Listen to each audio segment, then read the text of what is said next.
ನಮಸ್ಕಾರ ರೀ. ಸಂಪ್ರದಾಯದ ಹಾಡುಗಳ ಚಾನಲ್ಗೆ ಎಲ್ಲರನ್ನೂ ಸ್ವಾಗತ ಮಾಡ್ತೀನಿ ರೀ. ಇವತ್ತು ಗೆಜ್ಜೆ ವಸ್ತ್ರದ ಬಗ್ಗೆ, ಈ ಗೆಜ್ಜೆ ವಸ್ತ್ರದ ಯಾವ್ಯಾವುದು ನಾವು ಪೂಜೆಗಳು ಮಾಡ್ಲಿಕ್ಕೆ ಬರ್ತದೆ ಅನ್ನೋದ್ರ ಬಗ್ಗೆ ಹೇಳ್ತೀನಿ. ಇನ್ನೇನು ಚಾತುರ್ಮಾಸ ಪ್ರಾರಂಭ ಆಗ್ತದೆ.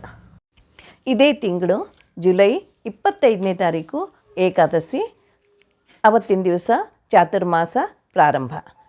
26ನೇ ತಾರೀಕು ದ್ವಾದಶಿ. ದ್ವಾದಶಿ ತುಳಸಿ ಮದುವೆ ದ್ವಾದಶಿವರೆಗೂ ಈ ಪೂಜೆ ಮಾಡುವಂಥ ಇದು ಒಂದು ನಿಯಮ ಹಿಡಿಬಹುದು. ಇದಲ್ಲದೆ ಈ ದ್ವಾದಶಿಯಿಂದ ದಿನ ತುಳಸಿ ಪೂಜೆ ಮಾಡೋದು. ದಿನ ತುಳಸಿ ಪೂಜೆ 4 ತಿಂಗಳು ಮಾಡಿ ತುಳಸಿ ಮದುವೆ ದ್ವಾದಶಿ ದಿವಸ ಇದನ್ನು ಪೂರ್ತಿಯಾಗಿ ಮುಗಿಸುವಂಥ ಒಂದು ನಿಯಮ ಅದು. ಅವತ್ತಿನ ದಿವಸ ಮುತ್ತೈದೆಯನ್ನು ಕರೆದು ಆಕೆಗೆ ಏನಾದರೂ ದಾನ ಕೊಡೋದಿದ್ರೆ ಕೊಟ್ಟು ಮುಗಿಸ್ಬೋದು. ತುಳಸಿ ಗಿಡದಲ್ಲಿ ಒಂದು ಡೊಗ್ಗಾಲ ಕೃಷ್ಣನ ಇಟ್ಟು ಅಕ್ಕಿ ಮುಂದೆ ಸಾರಿಸಿ ರಂಗೋಲಿ ಹಾಕಿ ದೀಪಗಳನ್ನು ಹಚ್ಚಿಟ್ಟು ಅರಿಶಿಣ, ಕುಂಕುಮ, ಹೂವು, ಗೆಜ್ಜೆ ವಸ್ತ್ರ, ಉಡಿ ತುಂಬಲಿಕ್ಕೆ ಅಕ್ಕಿ, ಅಡಿಕೆ, ಉತ್ತತ್ತಿ, ಸಾಧ್ಯ ಇದ್ದರೆ ಬಾಳೆಹಣ್ಣು, ಬೇರೆ ರೀತಿ ಹಣ್ಣುಗಳಿದ್ರೂ ನಡೀತದೆ. ನೈವೇದ್ಯಕ್ಕೆ ಏನಾದರೂ ಇಟ್ಕೊಡ್ರಿ. ದ್ವಾದಶಿ ಮಾಡೋದಿದ್ರೆ ಬೇಕಂದರೆ ಒಂದು ತೆಂಗಿನಕಾಯಿನೂ ಒಡಿಬಹುದು. ನೈವೇದ್ಯ ಮಾಡಿ ಒಂದು ತುಪ್ಪದ ದೀಪ ಹಚ್ಚಲಿಕ್ಕೆ ಬೇಕು ಮತ್ತು ಆರತಿಗೆ 2 ತುಪ್ಪದ ದೀಪ ಬೇಕು. ಇಷ್ಟು ಎಲ್ಲ ಸಜ್ಜು ಮಾಡಿ ಇಟ್ಕೊಂಡು ತುಳಸಿ ಪೂಜೆ ಪ್ರಾರಂಭ ಮಾಡಿದ್ರೆ ಬಹಳ ಅನುಕೂಲ ಆಗ್ತದೆ.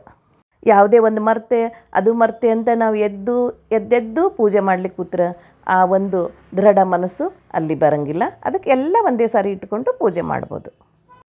ತುಳಸಿ ದೇವಿಗೆ ನಾವು ಗೆಜ್ಜೆ ವಸ್ತ್ರ ಏರಿಸುವಾಗ 18 ಮೊಳದ ಸೀರೆ ಅಂತ 18 ಗೆಜ್ಜೆ ಇರುವಂಥದ್ದು ಉದ್ದಾಗಿ ತಗೊಂಡು ಅದಕ್ಕೆ 2 ಕುಬುಸದ ಕಣ ಇಟ್ಕೋಬೇಕು. ಈ ರೀತಿಯಾಗಿ ತುಳಸಿ ದೇವಿಗೆ ನಾವು ಗೆಜ್ಜೆ ವಸ್ತ್ರನ ಏರಿಸಬೇಕು. ಉಳಿದಿರೋದು ಪೂಜೆ ಮಾಡೋದಂತ ಎಲ್ರಿಗೂ ಗೊತ್ತಲ್ವಾ. ಈಗ ದ್ವಾದಶಿ ನಾವು ಪೂಜೆ ಮಾಡ್ಲಿಕ್ಕತ್ತಿದ್ರೆ ಸಂಜೆ ಮುಂದೆ ಒಂದು 4 ಜನ ಮುತ್ತೈದೆಯರನ್ನ ಕರೆದು ಎಲೆ, ಅಡಿಕೆ, ದಕ್ಷಿಣೆ, ಹಣ್ಣು ಏನಾದರೂ ಅವರಿಗೆ ಕೊಟ್ಟು ಉಡಿ ತುಂಬಿದರೆ ಇದು ಒಂದು ವ್ರತ ಆಗ್ತದೆ.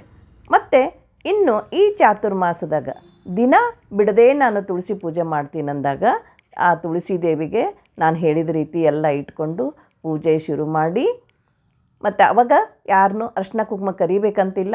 ಕೊನೆಗೆ ಮೋಹಿನಿ ದ್ವಾದಶಿ ದಿವಸ ಒಂದು ಚಿಕ್ಕ ಹೆಣ್ಣು ಮಗುನ, 4-5 ವರ್ಷದ ಹೆಣ್ಣು ಮಗು, ಆ ಮಗುನ ಕರೆದು ದೇವಿ ಸ್ವರೂಪ ಅಂತ ಆ ಮಗುಗೆ ಅರ್ಶಿನ ಕುಂಕುಮ ಹೂವು ಎಲ್ಲ ಕೊಟ್ಟು ಆ ಮಗುಗೆ ಲಂಗ ಬ್ಲೌಸು ಹೊಲಿಸಿದ್ರೆ ಹೊಲಿಸ್ಬಹುದು, ರೆಡಿಮೇಡ್ ತರಬಹುದು, ಅಥವಾ ಬಟ್ಟೆ ಕೊಟ್ಟು ಆ ಮಗುಗೆ ಅದನ್ನು ಕೊಟ್ಟು ಅಕ್ಕಿ, ಅಡಿಕೆ, ಹಣ್ಣು ಎಲ್ಲ ಹಾಕಿ ಉಡಿ ತುಂಬುವಂಥ ಇದು ಒಂದು ವ್ರತ. ಇದನ್ನು ಕೊನೆಗೆ ಮಾತ್ರ ಮಾಡೋದಿರ್ತದೆ. ಮೊದಲು ಬರೀ ದಿನ ಪೂಜೆ ಮಾಡೋದು ಮಾತ್ರ ಇರ್ತದೆ. ಆವಾಗ ಗೆಜ್ಜೆ ವಸ್ತ್ರ ದಿನ ಪೂಜೆ ಮಾಡೋದಂದ್ರೆ ಜಾಸ್ತಿ ಬೇಕು. ಮೊದಲೇ ಎಲ್ಲ ಅಣಿ ಮಾಡಿ ಇಟ್ಕೊಂಡಿದ್ರೆ ಈಗ ಇನ್ನೂ ಟೈಮ್ ಅದ ಮಾಡಲಿಕ್ಕೆ ಅನುಕೂಲ ಇರೋರಿಗೆ ಮಾಡಿ ಇಟ್ಕೋಬೋದು. ಇಲ್ಲ ದಿನ ಅಷ್ಟೊಂದು ಗೆಜ್ಜೆ ವಸ್ತ್ರ ಏರಿಸ್ಲಿಕ್ಕೆ ಆಗಂಗಿಲ್ಲ ಅಂದರೆ ದ್ವಾದಶಿನೇ ಇದು ಒಂದು ಪೂಜೆದನ್ನು ಹಿಡಿಲಿಕ್ಕೆ ಬರ್ತದೆ. ಇನ್ನು ಶ್ರಾವಣ ಮಾಸನಾಗ ಪೂಜೆ ಅಂದ್ರೆ ದಿನ ಒಂದಿಲ್ಲ ಒಂದು ದಿವಸ ದೇವರ ಪೂಜೆಗಳು ಬೇರೆ ಬೇರೆ ಇರ್ತದೆ. ಬುಧ ಬೃಹಸ್ಪತಿದು ಇರ್ತದೆ. ಶ್ರಾವಣ ಮಾಸನಾಗ ಮಹಾಲಕ್ಷ್ಮಿ ಶುಕ್ರವಾರ ಶನಿವಾರ ಪೂಜೆ ಇರ್ತದೆ. ನಾಗಪ್ಪನ ಪೂಜೆ ಬರ್ತದೆ. ಗೋಕುಲಾಷ್ಟಮಿ ಬರ್ತದೆ. ಗೆಜ್ಜೆ ವಸ್ತ್ರ ಭಾಳ ಬೇಕಾಗ್ತವೆ. ಮಾಡಿ ಇಟ್ಕೊಳ್ಳಿಕ್ಕೂ ಅನುಕೂಲ ಆಗ್ತದೆ. ಅದನ್ನು ನಾನು ಮುಂದೆ ಹೇಳ್ಕೊಡ್ತೀನಿ. ಈಗ ಇದಲ್ಲದೆ ಲಕ್ಷ ಗೆಜ್ಜೆ ವಸ್ತ್ರ ಏರಿಸೋ ಅಂಥದ್ದು ಒಂದು ನಾವು ಈಗ ಶ್ರಾವಣ ಮಾಸ ಅಂತ ಅಲ್ಲ, ಚಾತುರ್ಮಾಸ ಅಂತ ಅಲ್ಲ, ಆದರೆ ಶ್ರಾವಣ ಮಾಸದಲ್ಲಿ ಶ್ರವಣ ನಕ್ಷತ್ರದ ದಿವಸ ಈ ಒಂದು ನೀವು ಗೆಜ್ಜೆ ವಸ್ತ್ರ ಮಾಡುವಂಥದ್ದು ಪ್ರಾರಂಭ ಮಾಡಲಿಕ್ಕೆ ಅನುಕೂಲ ಅಂತ. ಈಗ ಲಕ್ಷ ಯಾರು ಹಿಡಿಬೇಕು ಅಂತೀರ ಅವರು ಇದನ್ನು ಶ್ರವಣ ನಕ್ಷತ್ರ ದಿವಸ ಪ್ರಾರಂಭ ಮಾಡಬಹುದು. ಇನ್ನು ನಮಗೆ ಶ್ರಾವಣ ಮಾಸಕ್ಕೆ ಪೂಜೆಗೆ ಬೇಕಾಗುವಂಥದ್ದು ಯಾವಾಗ ಬೇಕಾವಾಗ ಮಾಡ್ಕೋಬೋದು. ಆದರೆ ಯಾವಾಗ ಬೇಕಾವಾಗ ಅಂತಂದ್ರೆ ಸೋಮವಾರ ದಿವಸ ಹತ್ತಿ ಹಿಡಿಯೋ ಹಂಗಿಲ್ಲ. ಸೋಮವಾರ ಮತ್ತು ಅಮಾವಾಸ್ಯೆ ದಿವಸ 2 ದಿವಸ ಬತ್ತಿ ಮಾಡೋ ಹಂಗಿಲ್ಲ.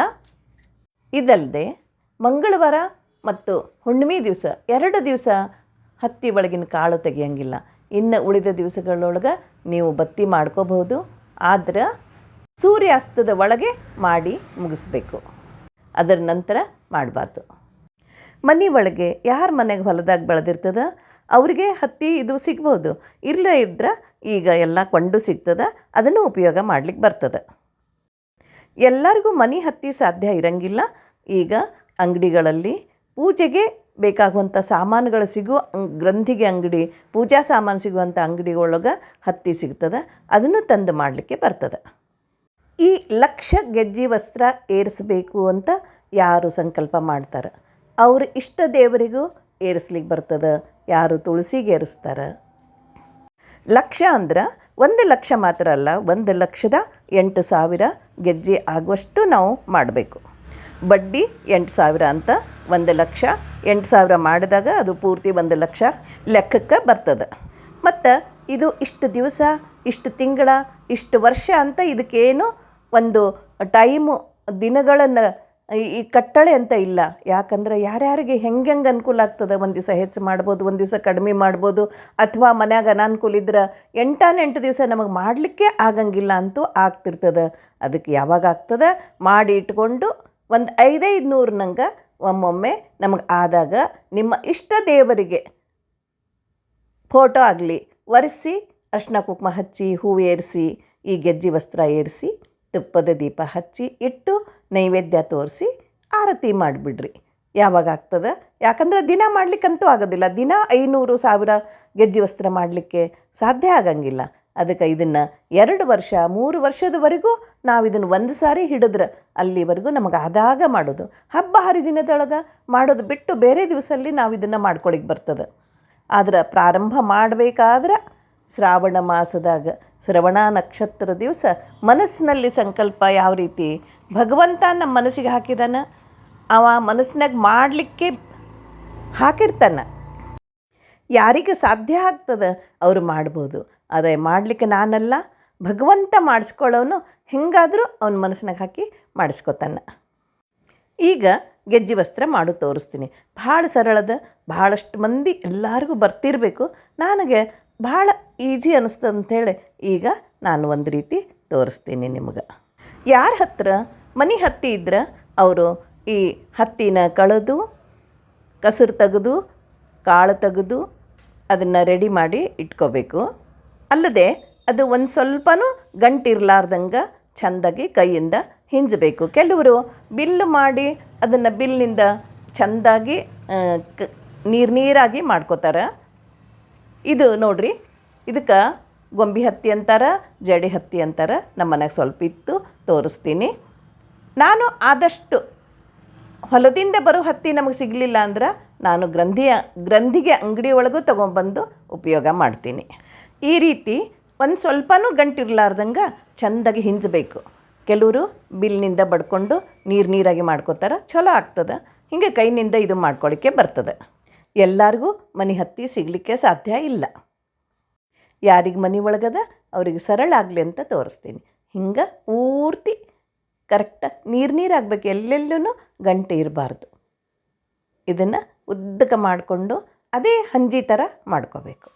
ಹಂಜಿ ಅಂದರೆ ನಮಗೆ ಹಿಂದಕ್ಕೆ ಖಾದಿ ಗ್ರಾಮೋದ್ಯೋಗದಾಗ ನೂಲವ್ರಿಗೆ ಕೊಡ್ತಿದ್ರು. ಉದ್ದಾಗಿರೋಂದು ನೋಡಲಿಕ್ಕೆ ಸರಳ ಬಡ್ಗಿ ಥರ ಇರ್ತದೆ. ಹಿಂಗೆ ಮಾಡಿಕೊಂಡ್ರೆ ಇದು ಗೆಜ್ಜೆ ವಸ್ತ್ರ ಮಾಡಲಿಕ್ಕೆ ಭಾಳ ಸರಳ ಆಗ್ತದೆ. ಹಿಂಗೆ ಮಾಡಿಕೊಂಡು ನಾವು ಗೆಜ್ಜೆ ವಸ್ತ್ರ ಮಾಡ್ಕೋಬೇಕು. ದಪ್ಪ ಇದ್ದರೆ ಕೆಲವು ಕಡೆ ದಪ್ಪ, ಕೆಲವು ಕಡೆ ಸಣ್ಣ ಬರ್ತಿರ್ತದೆ. ಸರಿಯಾಗಿ ಮಾಡಿಕೊಂಡು ಮಾಡ್ಕೊಳ್ಳಿಕ್ಕೆ ಭಾಳ ಸರಳ ಆಗ್ತದೆ. ಹಿಂಗೆ ಕೈಯಿಂದ ಉದ್ದ ಮಾಡಿ ಎಲ್ಲಿ ಜಾಸ್ತಿ ಇರ್ತದೆ ತೆಗೆದು ಹೊಸದು ರೆಡಿ ಮಾಡಿ ಇಟ್ಕೊಡ್ರಿ. ಸ್ವಲ್ಪ ಹಾಲು ಇಟ್ಕೋಬೇಕು. ಹಾಲಿಟ್ಕೊಂಡು ಸಾವಕಾಶ ಕೈಗೆ ಹಾಲು ಹಚ್ಕೊಂಡು ಈ ರೀತಿ ಗೆಜ್ಜೆ ವಸ್ತ್ರ ಮಾಡಬೇಕು. ಗೆಜ್ಜೆ ವಸ್ತ್ರ ಮಾಡೋದು ಭಾಳ ಸರಳದ ನೋಡ್ರಿ. ಬೆರಳಿಗೆ ಹಚ್ಕೊಂಡು ತುದಿಯಿಂದ ಹಿಂಗೆ ತಿರುಗಿಸ್ಬಿಟ್ರೆ ಸಾಕು. ಸ್ವಲ್ಪ ಕೈನಿಂದ 2 ಬೆರಳಿನಿಂದ ಹಿಂಜಿದಂಗೆ ಮಾಡಿ ಸ್ವಲ್ಪ ತಗೋಬೇಕು. ಎಲ್ಲಿ ಸ್ವಲ್ಪ ತೆಳ್ಳಗಾಗ್ತದೆ ಅಲ್ಲಿ ಹಾಲು ಹಚ್ಕೊಂಡು ಬೆರಳಿನಿಂದ ತೀಡ್ಬೇಕಂತ ತಿರುಗಿಸ್ಬಿಡ್ರಿ. ಸರಳದ ನೋಡ್ರಿ, ಲಘು ಲಘು ಮಾಡ್ಲಿಕ್ಕೆ ಆಗ್ತದೆ.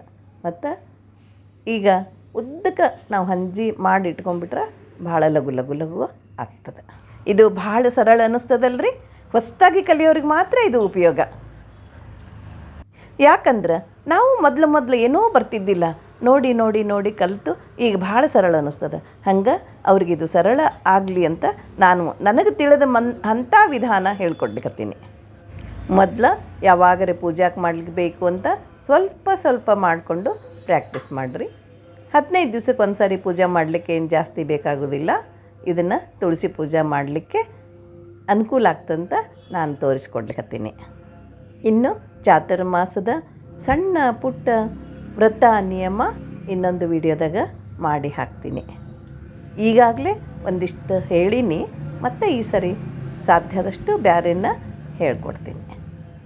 ಚಾತುರ್ಮಾಸ ಅಂದ್ರೆ ಹಬ್ಬಗಳ ಸಾಲು, ದಾನ ಧರ್ಮ ವ್ರತ ಪೂಜೆ ನಿಯಮ ಮಾಡುವಂಥ ಇದು ಒಂದು ನಮಗೆ ಸುವರ್ಣ ಅವಕಾಶ. ಈ ರೀತಿ ಮಾಡಿ ನಾವು ನಮ್ಮ ಜೀವನವನ್ನು ಕೆಲವೊಮ್ಮೆ ಸಾರ್ಥಕ ಮಾಡ್ಕೋಬೇಕು ಮತ್ತು ಪುಣ್ಯನೂ ಪಡ್ಕೋಬೇಕು ಅಂದ್ರೆ ಎಲ್ಲನೂ ನಾವು ಮಾಡಬೇಕಾಗ್ತದೆ. ಇದೆಲ್ಲ ನಮ್ಮ ಹಿರಿಯರು ನಮಗೆ ಹಾಕಿಕೊಟ್ಟಂಥ ಸಂಪ್ರದಾಯ ಪದ್ಧತಿಗಳು ನಿಯಮಗಳು. ಈ ಚಾತುರ್ಮಾಸ ಪುರುಷೋತ್ತಮ 4 ತಿಂಗಳು ಯೋಗ ನಿದ್ರೆ ಒಳಗಿರ್ತಾನೆ. ಈಗ ನಾವು ಹಬ್ಬ ಹರಿದಿನಗಳಲ್ಲಿ ಅವನ ಆರಾಧನೆ ಮಾಡೋದು, ಲಕ್ಷ್ಮೀದೇವಿ ಪೂಜೆ ಮಾಡೋದು, ಬುಧ ಬೃಹಸ್ಪತಿ ಪೂಜೆ ಮಾಡೋದು, ಒಂದಿಲ್ಲ ಒಂದು ಪೂಜೆ ಪುನಸ್ಕಾರ, ಎಷ್ಟು ಆನಂದಮಯ ಹಬ್ಬಗಳ ಸಾಲೇ ಸಾಲು. ಸರ್ವೇ ಜನ ಸುಖಿನೋ ಭವಂತು, ಸಮಸ್ತ ಸನ್ಮಂಗಳಾನಿ ಭವಂತು, ಸರ್ವಂ ಭಾರತೀ ರಮಣ ಮುಖ್ಯ ಪ್ರಾಣಾಂತರ್ಗತ ಶ್ರೀಕೃಷ್ಣಾರ್ಪಣಮಸ್ತು.